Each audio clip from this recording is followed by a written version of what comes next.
there is only one Quran, right? And that every Quran in the world is the same. That's what you've been told. You have been told a lie. Okay, so there are two Qurans today, right? Two. More than two Qurans. More than two? Three Qurans? More than three Qurans. More than three? Four Qurans? There are approximately 26 of the Qurans. 26 different Qurans.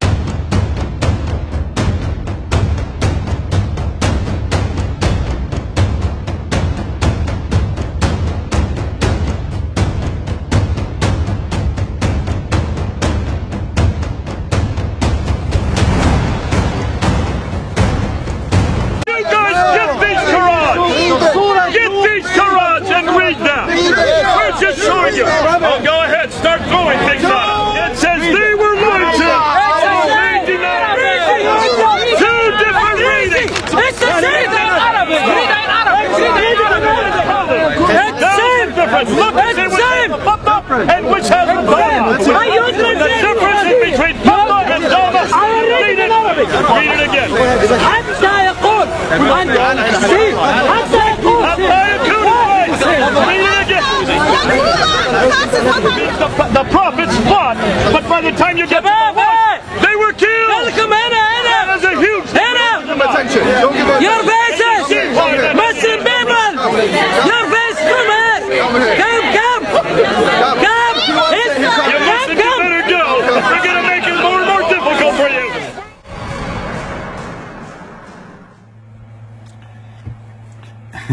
Now, some of you may be familiar with that video that I just showed. It was recorded back in 2016, the day that we held up the 26 Qurans that Hatun had been able to find in 4 different countries, in North Africa, in Yemen, and also up in Jordan. She had, since then, she has found 37, but this is the first time we had gone public with it, and we had wanted to show the world that there were many different Qurans. Every Muslim we have talked to and continue to talk to say that no, there's only one Quran, and that is the Hafs Qur'an. That is this one. Here, the Hafs Qur'an. This is the one they always claim. It's the only Quran. It has always been. It's eternal. It has the one, though, that was revealed to Muhammad between 610 and 632, and it's also the one that was canonized by Uthman back in 652. The difficulty is Hafs wasn't even alive in 652 when he wrote this Quran. He wrote it in the last centuries, the next century. So you can see 796 is when he died. That's the late 8th century. So he wasn't even alive, and he certainly didn't live down where Uthman did. He lived way up in Kufa, which is in Iraq, 144 years later, and certainly hundreds of miles away. This is the problem with this claim by Muslim, that it has always been preserved. Not one word, not one letter has changed. When we held that up, you remember the video, you saw it just now, the two fellows that were pulling the Muslims away. And you remember that one of them, some of you may know him, Muhammad Hijab. He's well known on the internet. He has a huge following. Close to 500,000 people follow him. And he was the one that asked them to come and told them, don't look at what they're showing you and don't listen to what they were saying. Which suggests, therefore, that he was going to help them. Well, obviously, he didn't help them, because 4 years later, you remember what happened in 2020. He had that infamous interview with holes in the Quran, as we call it, where Yasser Qadi finally, when cornered by Muhammad Hijab, admitted that there are holes in the Quran. There are holes in the classical narrative, not holes in the Quran, but holes in the classical narrative, the standard Islamic narrative. So holes in the standard Islamic narrative that he coined on that day refer to this problem. A problem that he hadn't been able to deal with for 25 years and never has lectured on it, and didn't even want Muhammad Hijab to ask him the question. Well, since that time, people have always been coming back, and even when I put up this video that I just did a few days ago, on why is it that the Qira'ats were formed, why is it that they had so many different Qur'ans is because of the addition of the 5 dots and the 3 vowels. When you add 5 dots and 3 vowels to make sense of the words you're looking at, these were Aramaic borrowed texts that had come from not only Christian Aramaic writings, but also they were also Jewish Hebrew texts that had come from Jewish apocryphal writings. And the Arabic in the 7th century was so crude it could not accommodate all this new written material, and therefore they didn't know what they were reading. They only had 14 to 16 letters. They're known as razm, as Al-Fadi mentioned. What were they going to do with these letters that just did not describe what was being written? Well, that's why they had to invent 3 dots above the line, 2 dots below the line, the na, ta, tha above the line, and the ba, ya below the line. And then they had to adopt 3 vowels, the e, the a, and the u. And the e would be the kasra, the a would be the fatha, and the u would be the dhamma. They had to invent those 3 vowels to accommodate the way it's pronounced. And that is what caused the problem. Now, Muslims will continue to say, oh, it doesn't matter whether you're not at 5 dots and 3 vowels. It doesn't matter at all. It doesn't change the meaning. They are all the same word, regardless of how many dots or how many vowels or where you place them or what that sounds like and what kind of word comes out. Well, you know, stop and think. Anytime you add 1 dot to a word, it changes the letter on that word. If you do it to all 3 letters, there's 3 letters to every Arabic word, it changes it substantially. If you then start adding the a, the u, and the e, it changes the meaning. Muslims like to think, no, it doesn't. It doesn't do it. And people who are saying that don't know Arabic. They haven't understood Arabic. That's why Al-Fadi said it's very clear. It does change the meaning. Sometimes that meaning changes the theology. At other times it changes the doctrine. In some cases it even changes the practice. Unlike what Shabirati is saying and all the scholars are saying, this doesn't change any doctrine, theology, or practice. It does. It does.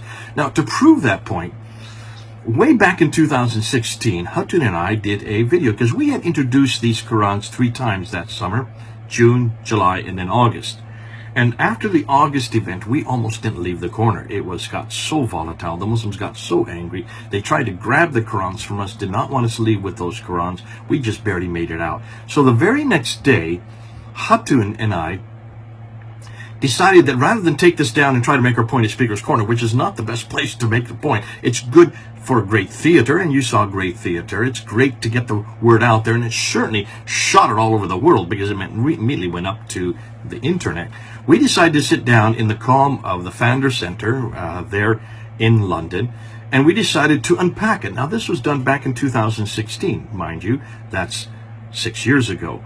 So this is 2022. And I'd like to reprieve it. I'd like to go back and just show that in its entirety.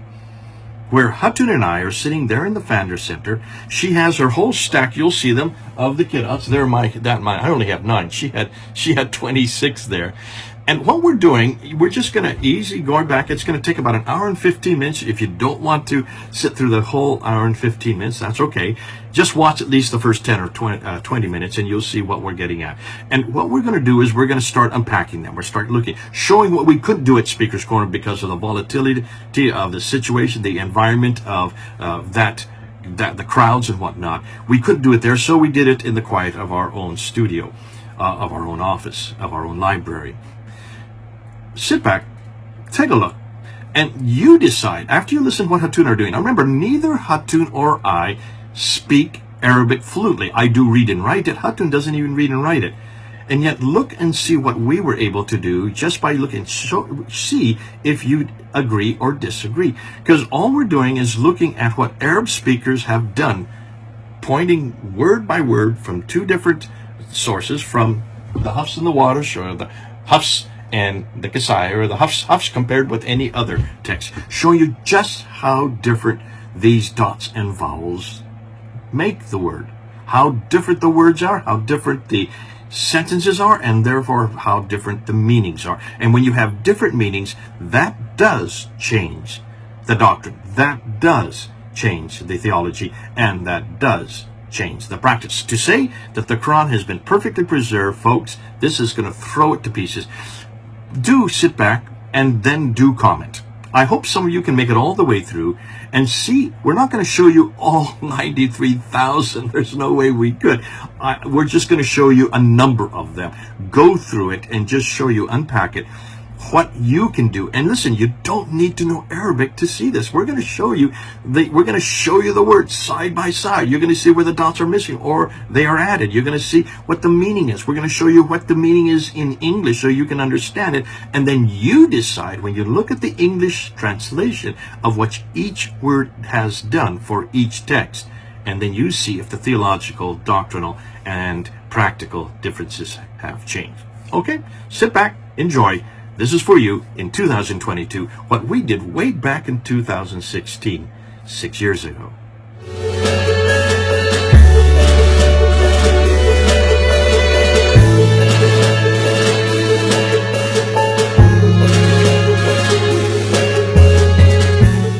Hi, this is Jay Smith. I'm sitting here in London, and this is my colleague, Hatun Tash. Yet we're here today because of what happened yesterday. Yesterday caused quite a furore down at Speaker's Corner, didn't it? Yes, like every Sunday, we went to Speaker's Corner yesterday, and we took with us our 26 Qur'ans, 26 different Arabic Qur'ans. We're going to get to that, but it really did cause the Muslims a lot of anger. And you can see the video right before this one. Take a look at the reaction of the Muslims. They reacted because they have been told, and every Muslim is told this, that there is only one Quran. There has only ever been one Quran. And this Quran is uncreated. It has always existed in heaven. Surah 85, Ayah 22 refers to this. It was sent down to, they believe, the Prophet named Muhammad between 610 and 632, 22 years. And they've been told that though it was not written at that time, it was Uthman, the third caliph, then who was given the responsibility to rewrite the Quran in the Qurayshi dialect. And the reason for that is because if there's any disagreement, dialectical disagreement, that's a problem in and of itself. We're not going to talk about that now. But we get that from Sahih Bukhari, which you will see on your screen. Sahih Bukhari, volume 6, hadith number 5, 9, and 510. In 5, 9, it refers to the fact that Zayd ibn Thabit, along with 3 others, Zubair, Alas, and Harith, were given the responsibility to rewrite the Quran. Yes. Very important that was therefore when the Quran was written down. And then Uthman did a very curious thing. Uthman ordered all other written materials to be burned. Burned? Yeah. Why would you burn something? Well, you wouldn't want people to see what people were disagreeing with. Obviously, these were disagreements. If this was just dialogical or dialectical differences or different readings, then you wouldn't need to burn them, would you? Yeah. So obviously must be one reading that we're talking about here. According to tradition, yes. According we should have one Quran from time of Uthman, one dialect, one version. Nonetheless, he then took the one that the canonized one that Zayd ibn Thabit compiled, and he took that one and he sent it to all the different provinces. Now, we have a problem with that a little bit because we have found that there are more than just one province, aren't there? There's quite a few copies that were sent to others. There's a tradition of how many of these provinces there were. Give me some of the ideas of what we have found. Tradition a bit confused how many provinces there were. We read there are some writings talks about there were 4 copies written and then sent it to the 4 major cities. Another tradition tells us there were 5 copies, one kept in Mecca. There is another and the one tradition before is Abu Ahmad al-Dani talks about the 1 to 4 copies. Yes. Suyuti, who much later in the 15th century talks about the 5 copies. Yes. And then we read there might be 6 copies, one Uthman's personal copy, and then one different from Medina. And then there is 7 copy, that might be 7 copy, which is Mecca, Medina, Syria, Basra, Kufa, Yemen, Bahrain, or Egypt. We read those things around 9th century again by Abu Hatim as Sijistani. Or there might be some commentaries, there might be 8 copies. Well, so tradition a bit confused how many copies made and send it around. What does when it says to every province, how many provinces existed? So when we look back, we see in 7th century there are 9 provinces. Let me just list them all to you. You have Basra, you have Baghdad, you have Damascus, you have Jerusalem, you have Cairo, you have Alexandria, you have Aden, then you have Herat and Nishapur. So you've got 9 cities. I've got 9 that I count there, so it's not 4, it's not 5, it's not 6, it's not 7, it's not 8. It is 9 provinces that they were sent to. That's quite a few provinces.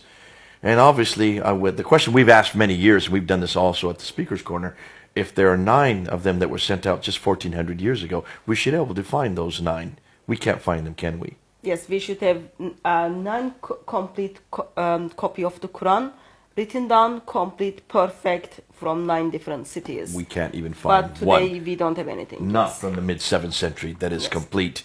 And that is exactly like the Quran that we have today. Now, beyond that, Uthman wanted to also be very careful. He wanted to make sure that every copy that was sent out, regardless whether it was 4 or 9, that he sent somebody with each copy, did he not? Yes, as he sent people to places, with every Quran, there were one person who went to these places. For example, we know in Medina, Zayd bin Thabit, in Mecca, Abdullah bin Saib, in Basra, Amir ibn Abdul Quyas, sorry for the pronunciation, Qais.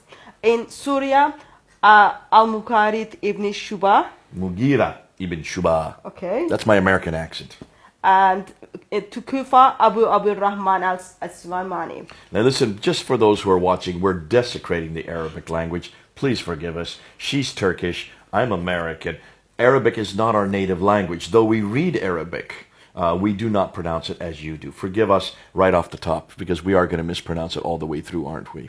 So that's why we will put them on the screen for you to see and understand what we are trying to say. Please read them on the screen for your own sake, especially those who are native speakers. We can understand that probably is difficult for your ears. Now, nonetheless, he wanted to make sure that every one of these, and we've got a great graph that we're going to put up right now, that shows that there were problems even with those that went with each one of these copies. The characters, the teachers, didn't always agree with what should be in the Quran. In fact, there were students of the teachers that disagreed with the teachers, weren't there? Yes, but that goes back to time of Muhammad, because we read from the Sahih Muslim and Sahih Bukhari and Sahih Muslim. There is a story talks about 2 people are trying to recite joining the prayer. They are reciting the same surah, but the way they recite the surah is different from one another. Right. One of the guy, you can get the full reference on the screen. One of the guy gets very angry with other guy's recitation. Both of them goes back to Muhammad, and Muhammad listened both of the recitation, and then he says, "Oh, that's fine. It's revealed to me in different ways." Right. Okay. So there is an admission that is revealed in different ways. Yes. That takes place, of course, before 632. Right. So in 650s, there is only one, like the Quran is written down as one. In one form. One perfect So when you write it down, there's not many ways to. I mean, you can read it by different dialectical readings, but we're talking about consonantal text form, the razm. The razm is the word letter by letter by letter by letter by letter. There's only one way to write that letter. Yeah. Now, there are many different ways to pronounce it. You're right. When you read it, you can pronounce it different ways. Yes. Is that the reading that Muslims are confusing today? Muslim understanding of the reading looks like it is just the way you pronounce it. See, that's not how it's written, though. So, plus that it doesn't look like that is how it was in time of Muhammad, because in the Sahih Bukhari, the story I just told, those 2 people are from the same place and they are reciting the same surah. Muhammad does say that there are different readings, and why don't you go ahead and read this, and we'll put it up on the screen, because he does admit that there are different readings, doesn't he? Yes. This is from Sahih Bukhari, volume 6, book 61, number 514, and 561, and also you can read the similar stories from Malik Muwatta 15, hadith number 5. Narrated by Umar bin Akhatab.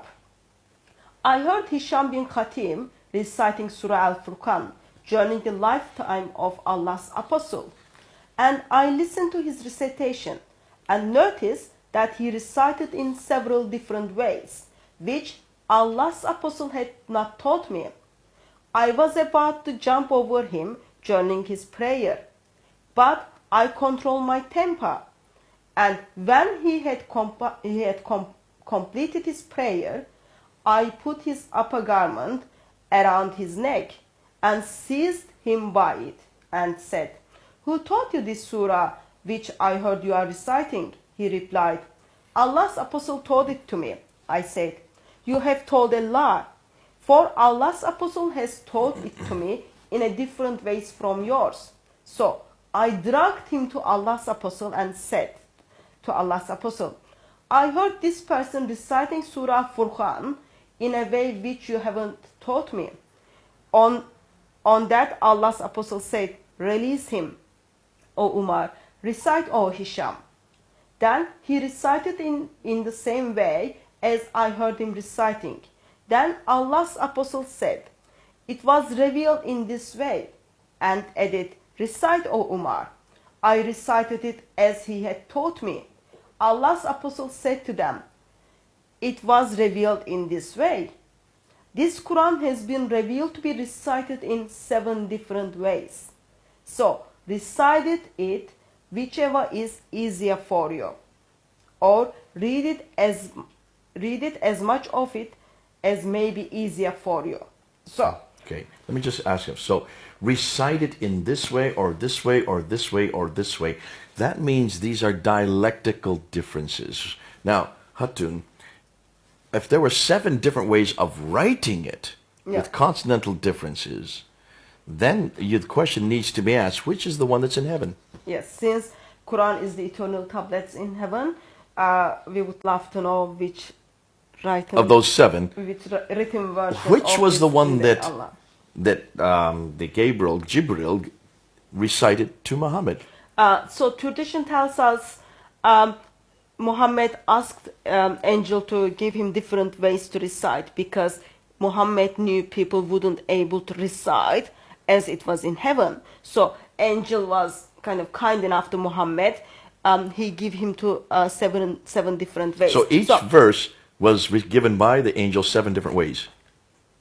Yeah, you can say Do that. you really believe that? Or do you believe that? Are we listening to this correctly? We read this story from the traditions. Tradition tells us angel made it easier for Muhammad and his followers to memorize it. So there was a bargain between Muhammad and angel, and suddenly we had 7 different ways of recitation. And that according means to tradition. it could include 7 different meanings. It could be, we're talking about 7 different Qurans then.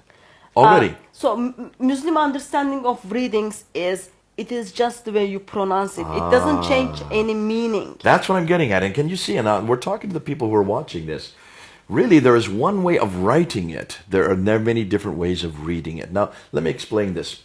If I were to go to Egypt right now, today in Cairo, and go to a newsstand and buy a newspaper, the newspaper I read in Arabic is written with only consonants and diacritical marks. There's no vowelizations. There's no dama, the u sound. There's no kasra, the e sound. And there's no fata, the ah sound, the u, ah, e. Those are the 3 vowels. They are needed for people who are in Libya, or someone reading this newspaper in Jordan, or another Arab-speaking country will read it different than they do in Egypt. So in order to sell these newspapers in every one of these countries, they do not put the vowelization. Yes. They keep off the vowels, the 3 vowels, the long and the short ones as well, so it makes it 6. So by doing that, they are able to sell their newspapers in all these different countries, and as you read it in those different countries, you put the vowelizations depending on your own dialect of Arabic. That is well known today. I think that's what this is talking about. So the readings are nothing more than the vowelizations, whereby the writing, however, which is consonantal, is the same. Otherwise, you're going to have 7 different Qurans with 7 different writings with 7 different meanings.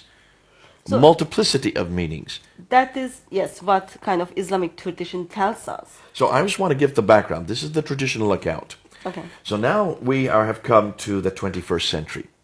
The 21st century now, okay, you want to do that because we want to talk about these readers. Now, let's talk about these readers because we have some readers, you say, that disagree. Let's look at Al-Duri especially.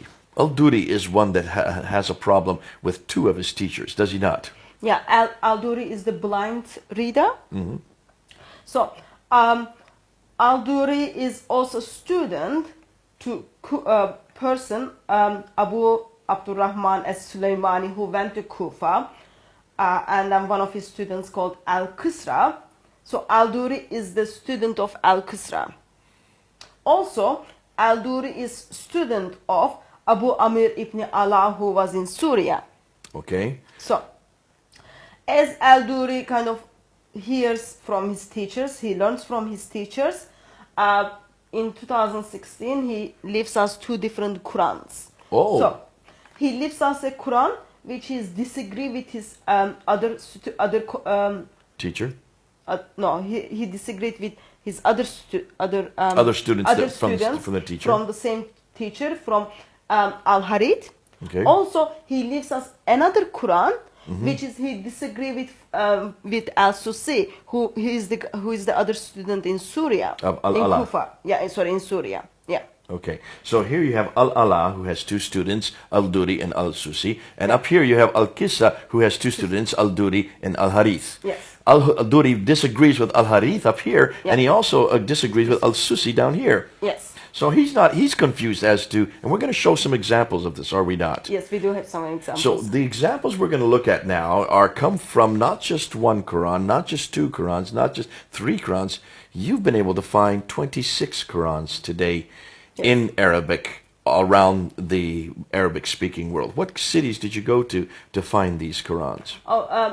You can easily find these Qurans in North Africa, in Yemen, in Lebanon, in Jordan, in Sudan. Okay. So it is accessible for everyone to go and buy. They're in North Africa and in the Middle East. Yeah. And the Qurans you have here are from Jordan, they're from Lebanon, and they're from North Africa. Yemen and Sudan. Yemen and Sudan. Okay, so these are the ones that you have been able to collect. We may even find different one more on top of this. We'll still keep looking. Yes. We know that other groups have found 17. There are, in Jordan alone, we understand there are 22 different Arabic Qurans. And there you can see, these are the ones you've collected so far. And you're now going through them. It's going to take years for you to get all the way through. But what have you found? What have you found as you went through them? Why don't we get some of them off the pile there? And let's look at them. And let's look at these differences, because it's these differences that are going to show us, not only are we not talking about readings, we're talking about consonantal differences, which means a complete different reading. So, since we've got 26 of them, we haven't been able to look at all of them. So let's start with the...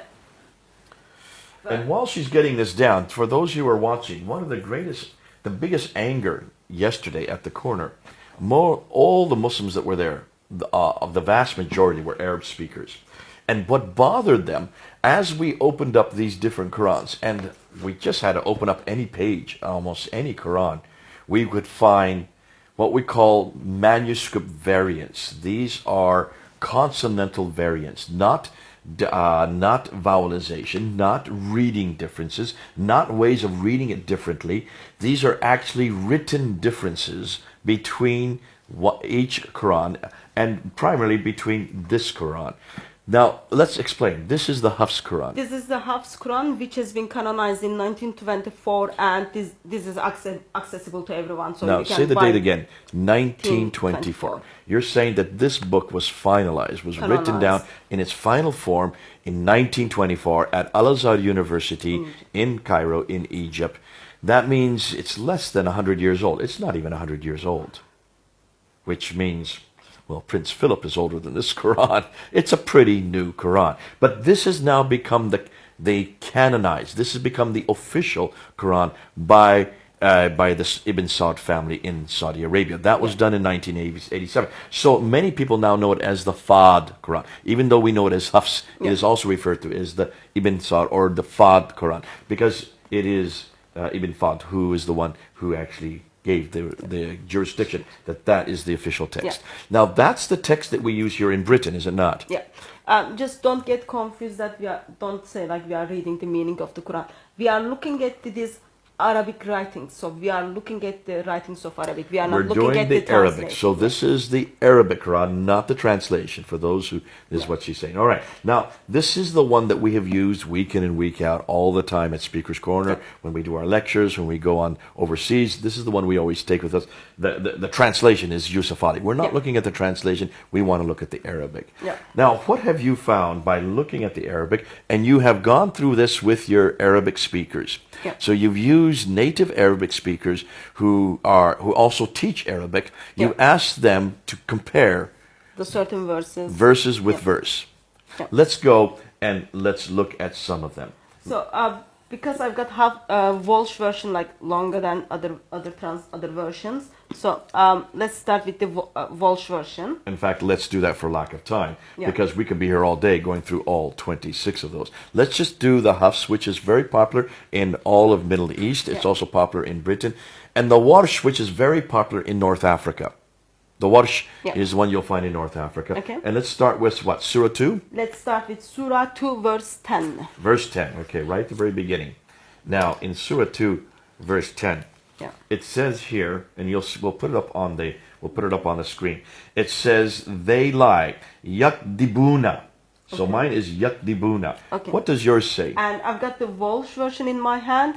In this one, it says yukadibuna, which means they were lied to, or you can also translate they deny. So in my version, the Hafs, they lie is what it says. Yeah. That's yakdibuna. But in your version, the Warsh here, it was yukadibuna, which is they were lied to or they denied. We're putting this up on the screen for your Arab readers so you can read where they are. And you will see it is very different. It is quite different because the diacritical marks and the vowelization are very much different.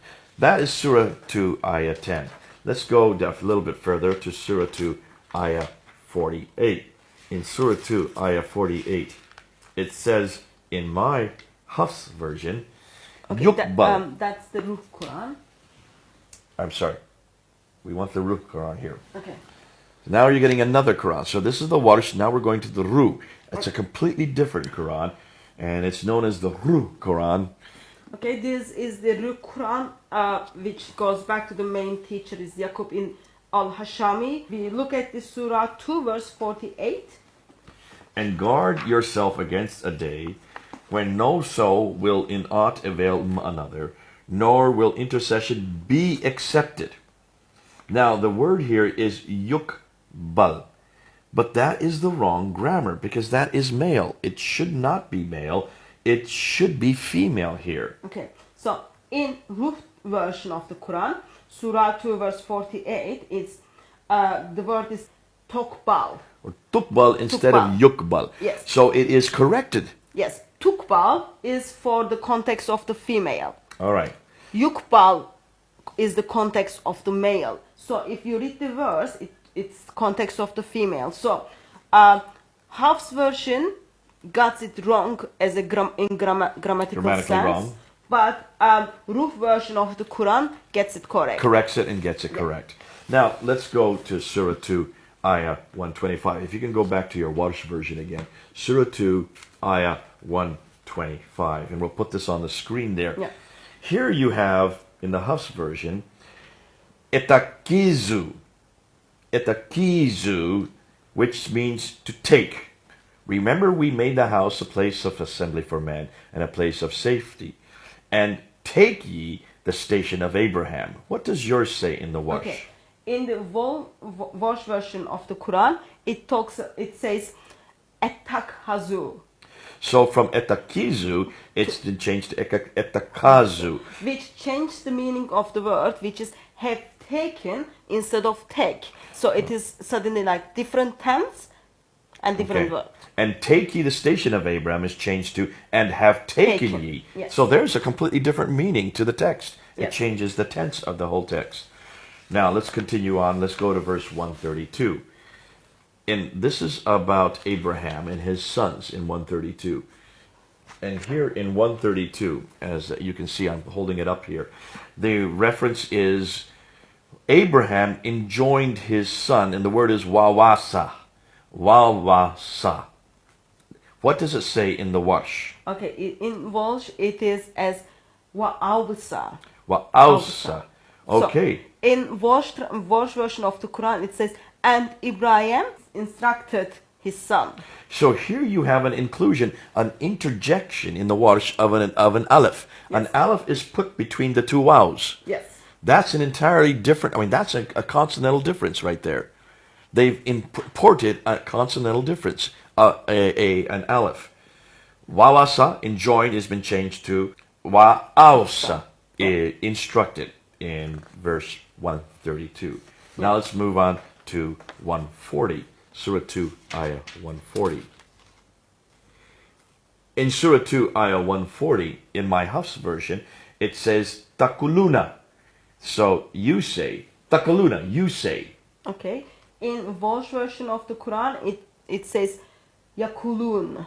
From Yakuluna. takuluna, it's yakuluna. Yes. That makes it third person plural. Yes. They say. Yes. Do they say that Abraham and Ishmael and Isaac and Jacob? So it's even a question. Do you say, so here is do you say, been changed to third person plural to do they say. So Yes. that has a hugely different, because it's they plural versus you singular. So that has another enormous difference there. Now let's move on to Surah 2, Ayah 184.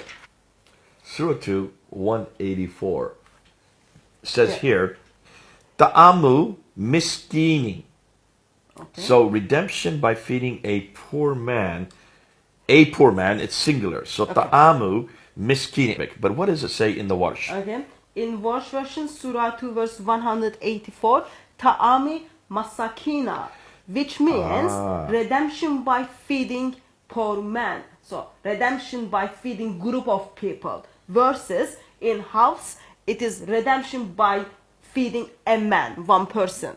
You get redeemed according to the house burden by just feeding one person. By the Warsh, you get redeemed by feeding many men. Yes. That's a huge difference, because that also has an impact on how you get redeemed, how you find redemption. Now let's go to Surah 2, Ayah 214. Surah 2, Ayah 214 talks about the past and the future. So I want to, because here you have completely different. Now in the Hafs, it says that they said hatta yukula. That's the past tense. That they said hatta yukula. There you can read it on the screen. Yeah. In Surah chapter 2, verse 214, in Warsh version, it is hatta yakulu, which means is until they say. So while in Warsh Quran it is future tense, in Hafs Quran it is past tense. So yakula is changed to yakulu. Yes. And I hope you're seeing that on the screen. And those of you who speak Arabic, read it. You will see these are very different. That changes the meaning, either whether it happened or it will happen. Now let's go a few verses later to Surah 2, Ayah 219. In my Hafs version, it's because here we're going to look at Hafs versus Abu Harith al-Duri al-Qissa and also Abu Amr al-Ala. So we're going to actually look at two al-Duris, because al-Duri contradicts himself in verse 219. Fascinating. In the Hafs version, while we're looking at it, you'll put it up on the screen there. The word is kabir, great. In the Al-Qissa and Abu Harith and Al-Duri, it's kathir. There's Al-Duri saying that here is a light or a lot of sin. In them is a lot of sin and benefit for people. That is also repeated in Abu Harith. He says Al-Kathir. In them is a lot of sin. So here you have 1, 2, 3, 4 Qurans that have Al-Kathir, a lot of sin. In the Hafs, you have it is great or big. And then Al-Duri contradicts himself in another place, and he puts it back to Kabir, a big sin. So is it a big sin, which means a size of sin, or is it a lot of sin, which means numerically many sins? So the Quran is I am holding is this is the Welsh one, and according to Welsh, it is big sin. So kabir, Okay? Kabir. And that would agree with the Hafs. Yes. And this is Al-Duri Quran, but this is the one which he disagree with Susi. Okay? And in this one, it is Kabir, again, big sin. Big sin.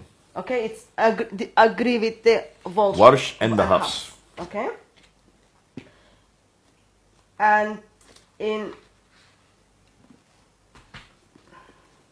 then we're going to get to the other one, and here we get to one that disagrees. So, and then in here, I've got Abu Harid, which Al-Duri is disagreeing with. In here, it's Surah 219.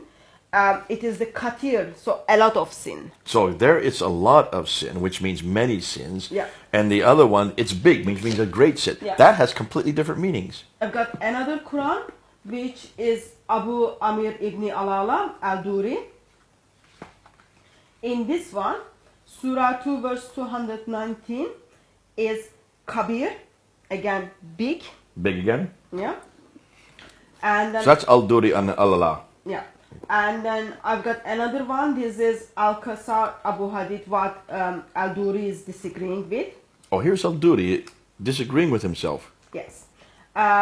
In Surah 2 verse 219, the word used is katir, which Katir. is a lot. So that's a different word. So Al-Duri here says big, but here he says a lot. Yes. A big sin versus a lot of sin. Yeah. That changes the meaning I completely. guess that's because Al-Duri is the student of two different teachers and from two different locations. And in his readings, according to Islamic tradition, one of them is just a great sin, other one is a lot of sin. So the great sin, Al-Duri says that when he's with Al-Allah, but when he's with Al-Qisal, he then puts it to a lot of sin. Fascinating. So here you have even a student disagreeing with himself, depending on what teacher he is with, or what teacher he is studying under. Now, let's go to Surah 2, 271. The Hafs is Yukafir. So here it is Yukafir, he. He will remove from some of your misdeeds. He will remove from you some of your evil. What does it say in your... Okay, I am holding right now Al-Duri version of the Quran. Surah 2, 271 is Mukaffir. That means like we will remove. It is nu kafir. It should be with a nun because Yes, there's with nun there. an, yeah. Nu kafir. That is we. Yes, we will remove. We will from remove. some of So this. in the Hafs it is yukafir, which is he will remove. In the Al-Duri from Al-Allah, it is nu kafir, we will remove. What about Al-Susi? Let me get that one. While she's looking at that, can you see this changes from he? Who is he talking about here? Is this God who will remove it? To we. Can we remove sin? Are we able to do so? Unless God is plural. I doubt if God is plural. So it must be, this is a contradiction. So that has theological implications. Yeah. What does it say in Al-Susi? So this is what Al-Susi is disagreeing. Surah 2 verse 270 is Nukaffar. Again, we will remove some of your sin, some of your mistakes. Nukafir. Nukaffir. Sorry, Nukafir. So that's like what Al-Duri says. Yes. So Al-Susi agrees with Al-Duri and also Al-Allah. They say that we will remove from some sins of your misdeeds. But Hafs disagree with them. Hafs says he will remove He them. will remove. And I would suggest that there's some theological problems there with the others. That's I leave with the Muslims to deal with. But can you see, this is not simple different readings. These are completely different consonantal texts. More than that, these consonantal texts change the meaning completely from someone he, which I assume is God, to we, which means us. We can remove the sins. That has enormous complications. Now let's go to Surah 3. In Surah 3, we get into verse 146. Surah 3, ayah 146. And now we're getting into whether they were killed or they fought. 146, oh dear, here we go. The prophets, according to my Hafs, it is katala. There it is, katala. Okay. And That means they fought. The prophets fought. okay, I've got Al-Bazi version. Okay, Surah 3 verse 146 is Kutala. Kutala, wait a minute. Kutala. That means Which they were killed. They were killed. So it talks about the prophets. It talks about prophets were killed. So in the Hafs version, the prophets just fought. Yeah. They lived. Looks like they didn't die. Yeah. And in the full sentence, it will be how many prophets with him were killed. Rather than how many prophets with him fought with him. Yeah. So how many a prophet fought with him and fought many religious scholars is what Yeah. it's saying in the Hafs. Yeah. And then we've got the same problem with the Warsh Qur'an, chapter 3 verse 146. Again, were killed. We're killed again. So, I've got- Kutila. Kutila. I've got Warsh Qur'an, I've got Al-Bazi Qur'an. They are agreeing with one another that were killed, but Hafs Qur'an is disagreeing with them. It's fought. Past tense for the fight. Huge difference. Now you can't say that's just a reading difference. That is a consonantal difference, Yeah. which changes the meaning, changes the story, and changes the implication of what happened to those Yeah. prophets. Did they die or did they live? Now let's go on to Surah 21. Surah 21 now, we're getting into Surah 21, Ayah 4. And Surah 21, Ayah 4, in the Hafs version, it has Kala. Now Kala means he said. So he's saying something. What does it say in the Okay. Warsh version? In Walsh chapter 21 verse 4, it is kul. It's just say. So it's like God is speaking here. Say, my Lord knows. So Okay. Arabic word used is qal, which means say. Kul. Kul. So skul here, Kala here, which means the prophet said. So here the prophet speaking. Yeah. Kul, say. That's Yeah, God that's speaking. God is speaking. So Yeah. here God is speaking in the Warsh, and Prophet Muhammad is speaking, or whoever the prophet is, may not be Muhammad. In the Hafs, it's the prophet speaking. Yeah. Here, man speaking, God speaking. Matt, that's Which one is correct? talk about theological difficulties there. I leave that with you Muslims. You've got two different Qurans bringing out a completely different theological implication. Is God speaking or is man speaking in Surah 21, Ayah 4? Now, Surah 28, Ayah 48. And we continue on. Surah 28, Ayah 48. I should have little stickers in here so I can get right to them. But I'm going to get Surah 28, Ayah 48. And here you have, fascinating. The word in Hafs is sihrani, two works of magic. They said, two works of magic supporting each other, and indeed we are in both disbelievers. So two works of magic, sihrani. What does it say in the Warsh? Okay. Warsh version of the Quran, chapter 28, verse 48, says Sahirana. Sahirani. So from sihrani, it's sahirani. Which means two magicians. Oh, hold on a minute. So in this sentence, it is, they said two magicians are supporting each other. And in the Hafs, it says that two works of magic are supporting each other. So is it an act or is it a person? Yeah. Folks, this changes the meaning quite a bit. You can see these are typical, common human errors. God would not make mistakes like this, but man will. Yes. Now we move on to Surah 34, Ayah 17. Read from here. We awarded them because of their ingratitude. Punish we ever any save the ingrates. Punish we. So we punish. So this is nugazia. Nugazia is we punish. Okay. In Warsh version of the Quran, chapter 34, verse 17 is Yugaza, Yugaza. which means gets punished. So here we do the punishment to you receiving the punishment. One is doing the action, one is receiving the action. Yes. In Warsh 1, you are the one who is receiving the action, punishment. I would prefer the Hafs, thank you, so that I'm giving it.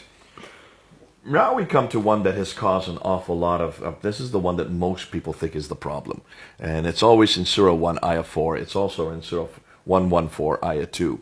And that's the reference to Malik, or Malik. Yeah. Malik is king. Malik is owner of the owner or the master. And many Muslims think that this is the only problem. In Surah 1, Ayah 4, in the Hafs Qur'an, it is Malik. Yes. In Warsh 1, it's Malik without Alif. Sorry, it's Malik in the Hafs. Hafs, Let me yes. get that correct. It's in the Walsh version, it is without Alif, it's Malik. That's right, Malik. Okay, so in Walsh translation, it is a king. In the Hafs translation, it is the master or owner of the day. Owner of the day. Yeah. So in the Hafs, it's the owner versus it's the king. Now, we brought this up at the Speaker's Corner yesterday, and they said, they're the same. Owner, king owns everything. I think it will be very dishonest if we say they are the same, because Bible has been translated to many different languages, and one of the languages is Arabic. We've got those words are used in the Bible. Genesis chapter 14 contains kings, and so Genesis chapter 14 gives us the Arabic word for Malik and also for Malik. So in Genesis 14, we read the name of all the kings. They are Malik without just straight alif. Malik with no Yes. aleph. And then in again Genesis chapter 14, it's in the same chapter, we read the verse with alif, Malik. Malik, Yes. a long A with a dagger aleph that's added later on. And that dagger aleph makes it owner. Yeah, so in Arabic Bible, there is a distinction between Malik and Malik. Even though Muslims come say, oh, it doesn't matter stuff, but actually it does matter. And in the Bible, we put it in different form, how it's supposed to be. Sadly, In the Quran. fails to do that in different formats. Okay, now what I'm going to do to save time, Yeah. I'm going to do a rendition. I'm just going to go through a summary of everything we've gone through. Where's your warsh? Let's just This do one. between the Hafs and the warsh. Okay. So let's do between these two. Let's just look at what we now have found between just these two books. Yeah. Now, Hatun, we have 26 books here. Yeah. You haven't had time to go through all of this yet. Even the team in Melbourne hasn't had time to go through all of these. You've just had time really to go through Hafs and Warsh. Yeah. And this is what you have found just between these two. Once you have gone and checked it with an Arab speaker and an Arab teacher, Yeah. this is what they have showed you. Surah 1, Ayah 4, owner of the day, Maliki. In your case, It's the king of the day. so it's Maliki, just simple. Surah 2, Ayah 10, in the Hafs, they lie, Yadibuna. In verse 1, it is they were lied to. It's yukadhibuna. Yukadibuna, okay? In Surah 2, Ayah 58, we give mercy, which is Nakfir. In Walsh version, it is Yaghfur, he gives mercy. So from we to he. Yeah. In Surah 2, Ayah 125, you should take. In the Warsh, it is what? They have taken. In Surah 2, Ayah 132, and Ibrahim enjoined on his sons, Wawasa, in the Warsh. It's in the Walsh one, it's Wa'afsa, it is, and Ibrahim instructed his sons. In Surah 2, Ayah 140, in the Hafs version, you say, Takuluna changes to, Yakuluna. okay, instead of Takuluna, it becomes Yakuluna. Yakuluna, they say. They say. In Surah 2, Ayah 184, a redemption by feeding a poor man, Ta'amu miskinin becomes, Redemption by feeding poor man. So it comes in a group format. Ta'ami masakina. so from one man to group of a men. group of men. Yeah. In Surah 2, Ayah 214, in the Hafs, it says, so that they said, Hatta yakula, Okay. In Walsh version is Hatta Yakulu. Hatta yakulu. Until they said. So they said becomes until they said. In Surah 2, Ayah 259, we shall raise up Nun Shizuha, Verses Nun Suruhna. Nun Shiruha. We shall make alive. So from Nun Shizuha becomes Nun Shiruha. We shall make alive instead of we shall raise up. That's Yeah. quite a bit different. Raising, holding someone up versus bringing them back to life. Surah 3, Ayah 81. I give you Ataitukum. Atai nakum, which means we give you. So from I give you, Versus comes we we give you. That's a hugely different reference point there. Surah 3, Ayah 133. And hasten to, wasari'u becomes Sa'ariu, hasten to. hasten to. Hasten to. And hasten to becomes just hasten to. Surah 3, Ayah 146. The prophets fought, katala in Hafs becomes Kutala, were killed. kutila. Kutila, were killed. Were killed. So they either fought or they died. I will go with the Hafs on that one, if I was a prophet. Surah 4, Ayah 152. He gives them, yutihim becomes, in Warsh, nutihimu. We give them. Nutihimu, we give them. So is it he giving them or we giving them? Oh, I love that. That's quite a bit difference right there. In Surah 5, Ayah 54, yartada, turn back, becomes in Warsh, Yartadit, which is in order form. in an order from yartardid, you're right. So Surah 21, Ayah 4, Kala, he said, my Lord knows, becomes Kul, my Lord, say my Lord knows. say, it's God speaking. It's imperative. Only God speaks like that. Surah 28, Ayah 48. Two works of magic, sihrani becomes Saharin. sahirani. Two magicians. So, two works of magic becomes two men of magic. Surah 34, Ayah 17. We punish Nugazia. Yugaza, which becomes gets punished. So we do it or you get punished. Yeah. I'd rather be the Hafs. In every case, the Hafs has it better for me if I was a prophet or if I was someone doing the punishment or if I was God, obviously. Surah 91, Ayah 15. And for him no fear. Wala yakufu. Becomes falaya kufu. Therefore, for him no fear. Wala yakafu. Well, therefore, for him no fear. Yes. Now, we're just going through a few of these because it's going to take us all day. Yeah. Because how many have you found just between these two books? If you compare Hafs version of the Quran versus Warsh version of the Quran, you can easily come up over 1,300. You have already found I counted 1,300. I counted them. You can, and you're not even finished yet. There'll be others So, that and we're I've yet to got, find. I've got Walsh version of the Quran, which is written by different students, they are disagreeing with one another. So this is like general Walsh, and then we've got another two Qurans different from. So you have three different renditions of the Warsh Quran. Yes. How many have you found amongst the Hafs? Because we've only heard there's only one Hafs. There are, I think we've got 6 Hafs, I think. So 6 different Hafs. Yeah. Not just one, not just 2, not just 3, 6 different Hafs versions. Yeah. So can you see? We all need to look at them and then see what are the differences. Does it change the meaning of it, or it just seriously it just doesn't make any changings? But so far the things we look, yes, there are a couple of verses or vocabularies doesn't change anything. We don't even need to talk about them. But there are over 1,300 between Hafs and Walsh version.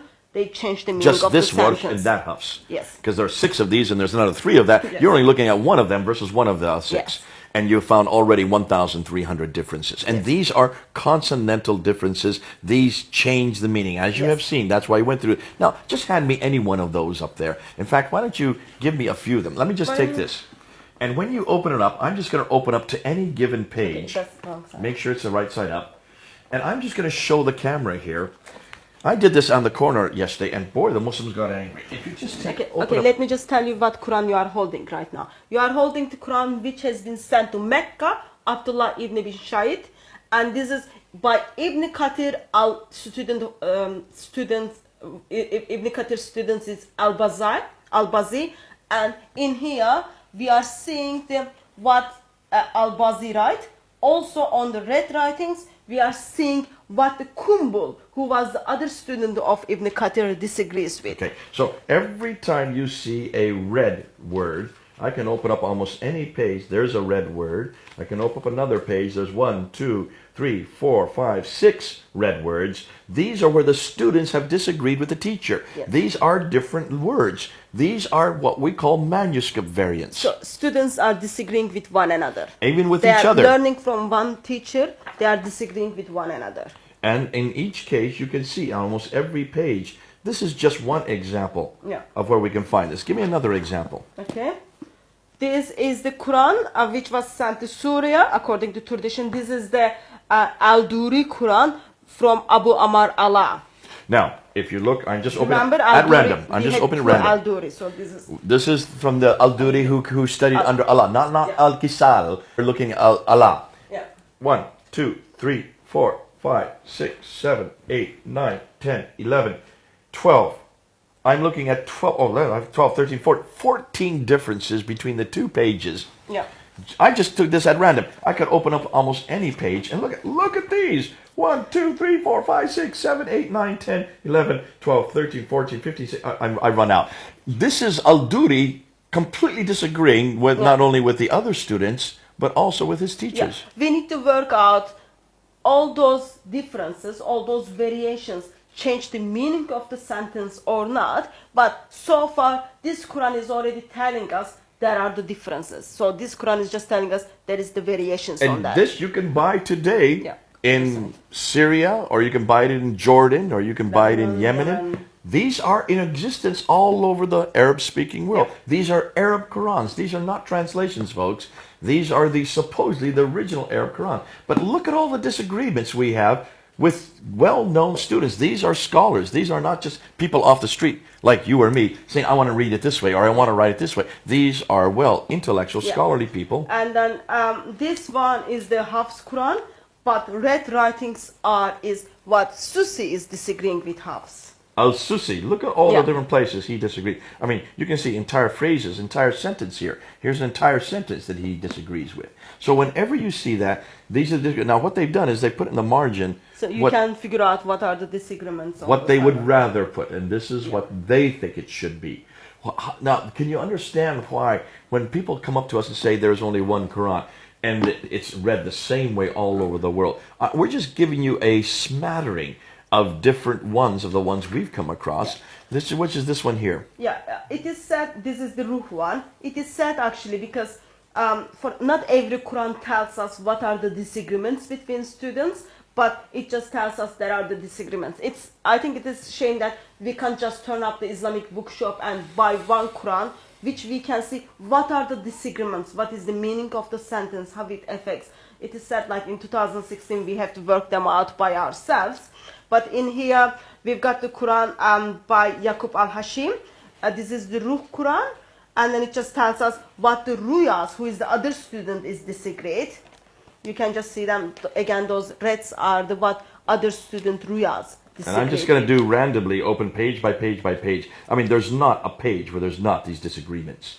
There are so many disagreements by these scholars that do not agree on what Quran. So we cannot say anywhere that these are all of these Qurans are in agreement. Not one of them is in agreement. Not one of the 26 we're looking at. We're getting hundreds and hundreds. But we wanted to find out more what the disagreements are. Now, before we conclude this whole thing, what I want to do, that's a huge pile of books. And what I'm going to do, I'm going to bring a chair over here, and I want you to tell me exactly the names of every one of those books, why they're important, so that Muslims can realize we're not just showing you the same Quran in many different forms. That would be helpful. Let's do that so that they can see what we're talking about. Okay, so let's start with the very common one. This is the Hafs Qur'an, which has been canonized in 1924. So this is the one that we use at Speaker's Corner every Sunday. This is the Hafs. Yeah. This is the Quran by Al-Dari, which was actually sent to Syria by Syria with Al-Bukhari ibn Shahub around 670s, and in Damascus, Abu Amir Allah, who Duri was the student of Amir Allah. So in this Quran, we've got what the Susi is disagreeing with Al-Duri. Okay, so here we have scholars from 670 and 770. Yeah. Oh, hold on a minute. So you're talking about the 8th century. This is very old. Okay. And in here we've got Quran by Hafs. This comes from Abu Bakr Asim. In here we've got what Susi is disagreeing with Hafs. Okay. And the dates for Al-Susi are Susi's dates 778. After 778. After 778. So 8th century. So this is 8th century as well. So these are disagreements that have been going on for 1300 years. So in here we've got Yaqub al-Hashimi. This is the Ruh Quran. And in here we've got what Ruwais, who was the other student with Ruh, is disagreeing with him. So all those red lines would be for that. Okay, so again, a third one. Now we got a fourth one. Okay, maybe you put them in other side, yeah. And in here we've got Quran Al-Harid, who is the student of Al-Qisra, and in this Quran, which gives us what is the Al-Duri is disagreeing with Al-Harid. Okay, and this is from the 9th century, 804. So we're getting now into the 9th century. Now we're getting 1200 years old that these disagreements have been going on. Okay, this is Al-Bazi Quran by Ibn Kathir, and in here we see some of the disagreements what Kumbal, he's the other student with Al-Bazi, is disagreeing with him. And this is the dates for this one is 737, so we're back to the 8th century. This is 1300 years ago. And this is the general Warsh Quran. You can just buy it in North Africa. Okay, this is the one that you have been using all the way through. That's why you have so many tabs on it. Okay. And this one is again Hafs Qur'an by Abu Bakr Asim. And this is, we see what Shaba is disagreeing, but it goes back to the root of Shahabataya. So we need to all kind of work out what are the disagreements, all those things, but you can see that. Okay, and this one we haven't really gone through all of this. There's an awful lot to do on this, but it's 778, so it's 8th century. Yeah, this is one of the Quran which kind of comes from Kufa by Abu Ahab Rahman. Another Hafs Qur'an, and in this one we see what Ibn Amr is disagreeing with Hafs. Ibn Amr, actually Abu Bakr Asim Hafs, which is the 778 one, that's 8th century as well. Much the same time period as the one below it. Another Hafs Qur'an, but in this one we see what Abu Jafar is disagreeing with. Abu Jafar, so it's like the other two, it's around the 8th century as well, late 8th century. Another late 8th century Quran, another Hafs Quran. In this one we see what Kulin is disagrees. Kulin is the one of the student of Nafi, late 8th century. Late 8th century again. So we're now getting out to the 4th Hafs Qur'an. Okay, this is another Hafs Quran. In here we see what Al-Duri is disagreeing, Abu Omar Al-Basari, and he is disagreeing with Kisra. Okay. So Kisal, this is his student Al-Duri, the blind. He was Al-Duri is the student of Kisra. Kisal, but he is known as the blind. Blind one, The blind one, okay. And this is late 8th century as well. Yeah. Another late 8th century. This is the Quran which is supposed to be sent to the Kufa. This is the Hamza Khalaf Quran. And in this Quran we see what is the Khalid is disagreed with Khalaf. So both of them are the student of Hamza. And they both are disagreeing. So there we have another 8th century. Okay. Hafs, go ahead. Another Hafs Quran from Kufa. In this one we just see what Ibn Kathir is disagreeing with Hafs. And again, late 8th century. Margins are showing the disagreements, which we all need to study and see what are the disagreements in. This is something really Muslims need to do, don't they? It's amazing that you've done it, but listen. It would be helpful if we get that they would from do their the own Muslims. work. You're right. Yeah, and this is one of the Quran was sent Quran from Medina. Zayd bin Talib. This is the Walsh version, but this is Al-Azraq one. So this is Al-Azraq, and the dates for him are 785. Yes, late 8th 785, late 8th century again. That's the one. Abu Jafar Quran by Ibn Jamas, and in this one we see what Ibn Wardan is disagreed, but this is the Dora way, okay? The Dora way. Yes, not Duri, Dora way. Dora, so it's not Duri, but Dora. Yeah. Like a woman's name, Dora. Okay, even more than this one. So that's fascinating. So there's another one young that disagrees. And this one is from Basra, Ibn Amir, Hisham in Abad. This is Dahakum. I think my pronunciation is wrong on that. Dahakum. We see what Dahakum is disagreeing with Hisham ibn Abi Amar. So Dahakum is from the Basra as well. And the date for this is 736, so early 8th century. Even earlier. Yeah. Another Quran, Khalaf al-Assar. This is Al-Dura one. That's the one we like, the Al-Dura we had before. Yeah. Not Duri, Dura. Okay? Dura, I know. There is difference. Dura, like the name of the woman. Okay. Another Quran from Kufa. This is Abu Bakr Asim, Ibn Ayas, Asam bin Ali Najat. Okay, so you can see all those red writings. 778 again, so this is late 8th century. Almost, have you noticed, almost all of these are very early disagreements. They still exist today. And you can see, I can open up almost any page and there is the red. There are the red disagreements. These are the words that they are saying, we're not putting this, we didn't write these. These are going on from 778, late 8th century. These disagreements are already being found.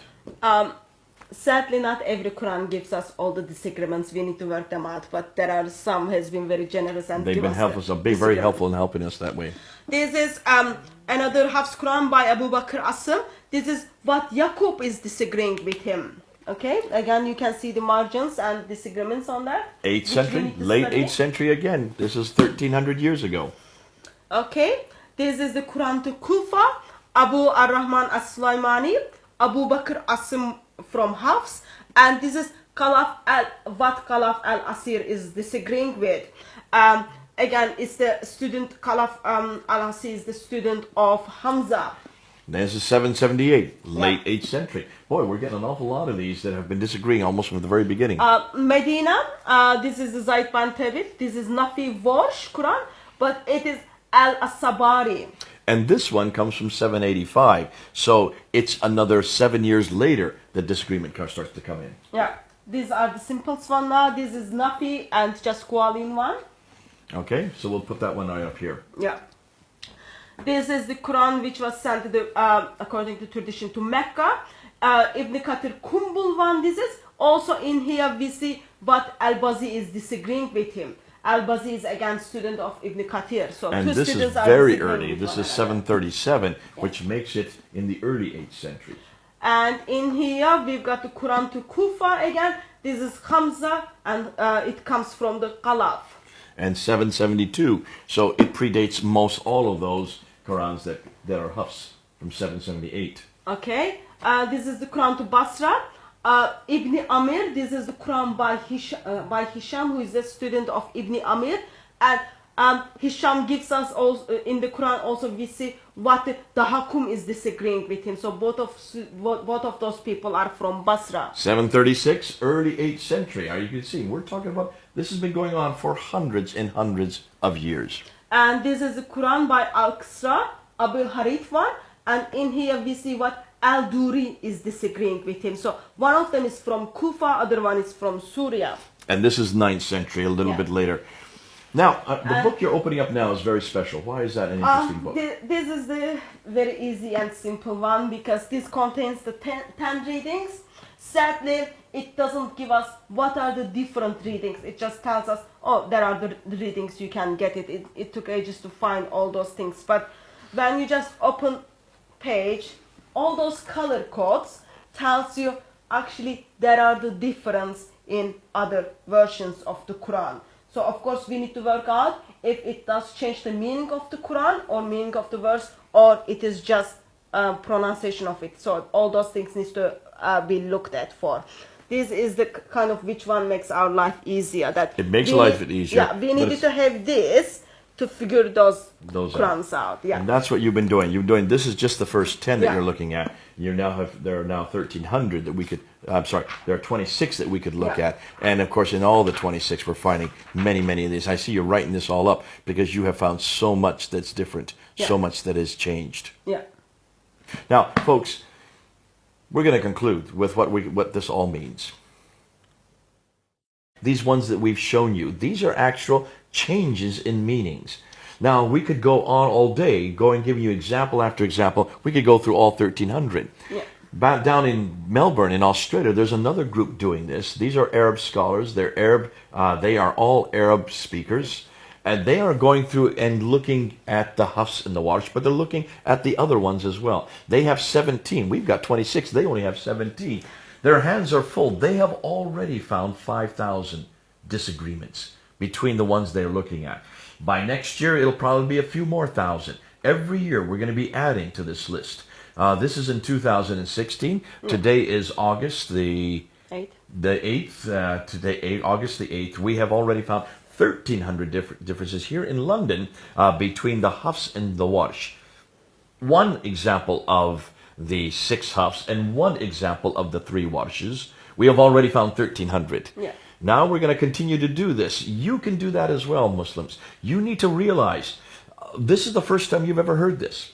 The reason why so many Muslims yesterday, they were all Arab speakers, got so angry, as you can see in the video, is because they have never been told this before. None of their imams have ever told us. The academics know about this. In fact, some of those at Speaker's Corner, Mansour Ahmad, he knows about this. Paul Williams, they admit that these are there. Although they still continue to say that these are nothing more than different readings. These are nothing more than when you read the text, you read it orally differently. No, these are not different readings. These are textual differences. These are canonical, consonantal differences. These change the meaning. I hope you've got that from the examples we've given you. We couldn't give you all of them. There are too many. There are thousands that we could deal with.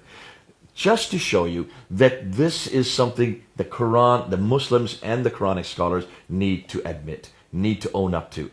And the Muslim world needs to realize you've got many Qurans today. These are all modern day Qurans.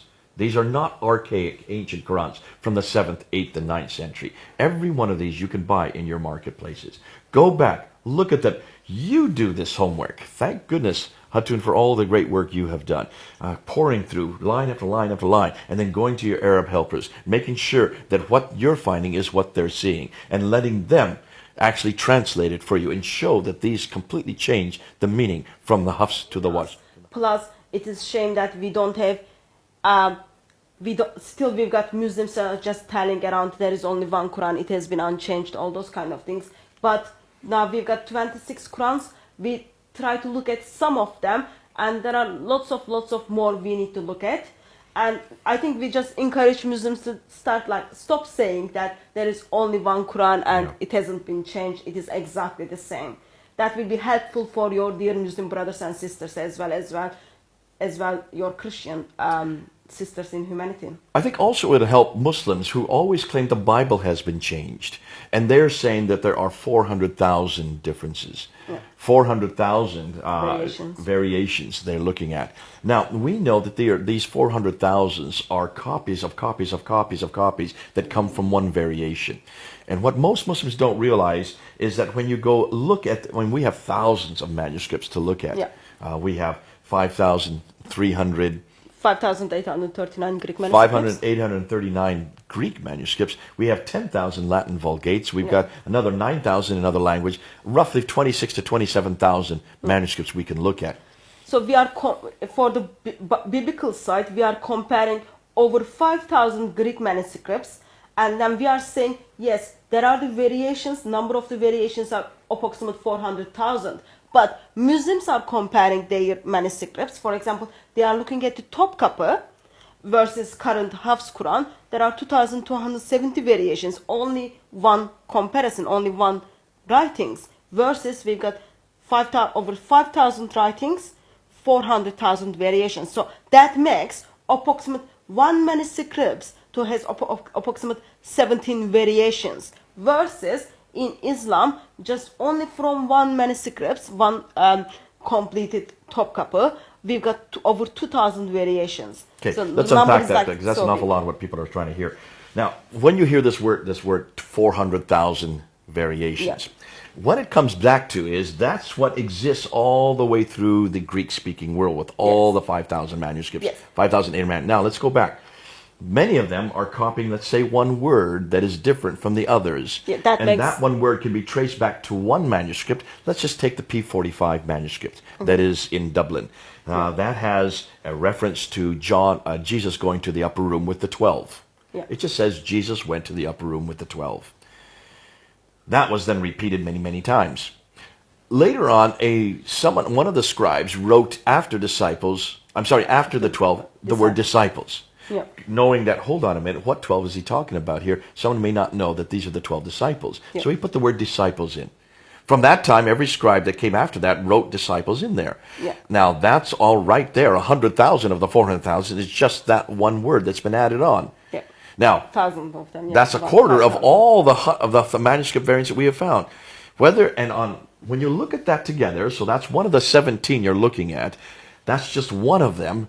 Whether you say Jesus went to the upper room with the 12 or with the 12 disciples, does that change the meaning? No, it doesn't change the meaning. At all. Doesn't change the meaning at all. We know that. That's normal. We know that scribes can add a word here or add a word there, or even add a letter here or add a letter there. I think other thing is important to mention. Christians have been very honest about it. I can go to the bookshop, buy a Bible. In my Bible, it just tells me oh, that manuscripts is with these variations, but I cannot buy something for the Quran like that. So as a Christians, we've been open about it because we know Bible is the word of God, revelation to the word of God, and it affects our eternity. We care about it, and then we are open about it. Versus in the Quran, for Islamic circle, we can't find those things. I think it was already time for a couple of centuries ago for Muslims to just produce us Quran with the different variations on it. So, on one hand, we are now found hundreds, in fact thousands of variations already in just the modern day Qurans. These are modern day. Yeah. Almost everything that the Muslims are pointing to are archaic manuscripts, old manuscripts. Modern day, there aren't any variations anymore other than the fact translations or different versions of way of saying the same thing. Yeah. But certainly from the archaic manuscripts, of the Greek manuscripts, we pretty well are only looking. There are only 40 verses that are in doubt. Now For the remember, Bible, that's not variations, that's not manuscript difference, that's verses that should not be there or should be there, and we warn the readers where they are. Yes. As far as verses that have variants on it, we know where all the variants are. Yep. And that's why we have Nestle's and we have Bruce Metzger, who has gone through and listed every one of them. Yep. So we know where they all are. And do they change the meaning of any verse? No, it doesn't change the meaning of the things. Any verse. Yeah. And the reason why that doesn't bother you or me, why doesn't that bother us, that there are these variations in the Bible? First of all, we are open about it. Plus, we know Bible is written by human beings. Human beings makes mistakes. So we don't make this claim that it's eternal. And we go back, and then we can chase those mistakes back, and then we can come up with the originals. But for the Quran, so we don't make a claim regarding the Bible. It is the Bible as a book. It is the eternal word of God. And we know that men wrote it. Yes, we know. Inspired by God. Inspired by God, written by finite men. Approximate 40 different people in the different locations. 3 different continents. Yeah. 3 different languages. Yeah. Over 1,400 years. Yeah. And yet we can pretty well know that we can trust 99.9% of it. Yes, British Museum shows us that. That British Museum, the British Library, it's amazing what they have stored there. But the great thing about the Bible is we know it is not eternal, like the Muslims claim the Quran is eternal. Yeah. We know that it was not sent down to one man, like the Muslims believe it was sent down to Muhammad. We know that it was not canonized at one period, like the Muslims believe, and that are completely confused. We now know their canonization is just less than 100 years ago. Yeah. The canon of the New Testament was already in existence by the 3rd, 4th century. We already knew. Yeah. In fact, by the 1st and 2nd century, we already knew which 7 books of the New Testament would belong. The early church fathers had already agreed on that. Yeah. What's important is none of the church fathers, when they accumulated all these 27 books, none of them suggested that they were somehow magical books that come from God. Yeah.